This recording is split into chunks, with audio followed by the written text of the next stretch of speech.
మరి ముఖ్యమంత్రి గారు మేము చాలా గొప్ప ఒప్పందం చేసుకున్నాము, ఎవరిని లోపల రానియలేదు, ఆఫీసర్లందరినీ బయటనే కూర్చోబెట్టినాము, ఉత్తమ్ కుమార్ రెడ్డిని కూడా బయట కూర్చోబెట్టినాము, లోపల ముగ్గురు ముఖ్యమంత్రులము, కేంద్ర జలవనరుల శాఖ కార్యదర్శి కాంతారావు గారు, నలుగురమే కూర్చున్నాము అన్నారు. సరే, కాంతారావు ఎవరు?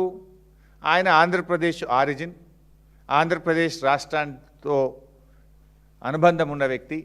చంద్రబాబు నాయుడు గారే ఇలా కేంద్ర ప్రభుత్వంలో తనకున్నటువంటి పలుకుబడిని ఉపయోగించి ఆయనను ఆంధ్రప్రదేశ్ చెందిన వ్యక్తిని కేంద్ర జలవనరుల శాఖ కార్యదర్శిగా చంద్రబాబు గారు పెట్టించుకున్నారు. మరి ఆ మీటింగ్లో ముగ్గురే ముఖ్యమంత్రులు, కేంద్ర జలవనరుల శాఖ కార్యదర్శి, నలుగురే కూర్చున్నారు. మీరు చేసిన ఆ సీక్రెట్ అగ్రిమెంట్ ఏంది? ఏం అగ్రిమెంట్ చేసినారో ఇలా రాష్ట్ర ప్రజలకు తెలవాల్సిన అవసరం ఉంది, స్టేక్ హోల్డర్స్ అందరికీ తెలవాల్సినటువంటి అవసరం ఉంది. నీకేమో అవగాహన తక్కువ, ఆగమాగం ఎక్కువ నీకు. ఎందుకంటే నువ్వు గతంలో అనేక విషయాలు కూడా మాట్లాడినావు. దేవాదుల ఏ బేసిన్లో ఉంది, నల్లమల్ల ఆంధ్రప్రదేశ్లో ఉంటుందా, తెలంగాణలో ఉంటుందా, బచావత్కు బ్రిజేష్ కుమార్ ట్రిబ్యునల్ మధ్య కూడా తేడా తెలియని విధంగా నువ్వు ఎన్నిసార్లు మాట్లాడినావో, ఎన్నిసార్లు అభాస్పాలైనవో, కనీస అవగాహన లేని రహిత్యాన్ని ఎలా బయట పెట్టుకున్నావో రాష్ట్ర ప్రజలందరికీ తెలుసు. ఇప్పుడు నువ్వు నిన్న 3 రాష్ట్రాల మధ్య గొప్ప ఒప్పందం జరిగింది అంటున్నావు. ఏం ఒప్పందం జరిగింది?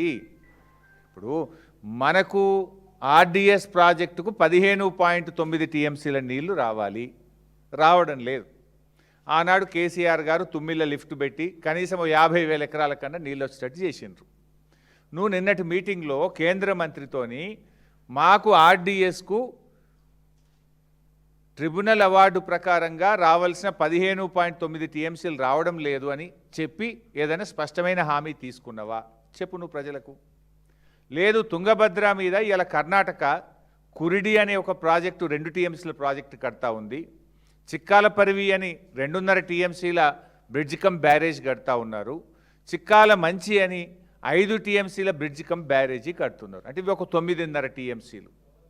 ఈ 9.5 టీఎంసీలతో 3 బ్యారేజీలు ఈరోజు కడతా ఉంటే దీన్ని ఏమన్నా అడ్డుకోవడానికి, దీనివల్ల తెలంగాణకు నష్టం జరుగుతుందని చెప్పి నువ్వేమన్నా స్పష్టమైన హామీ పొందినవా? చెప్పు.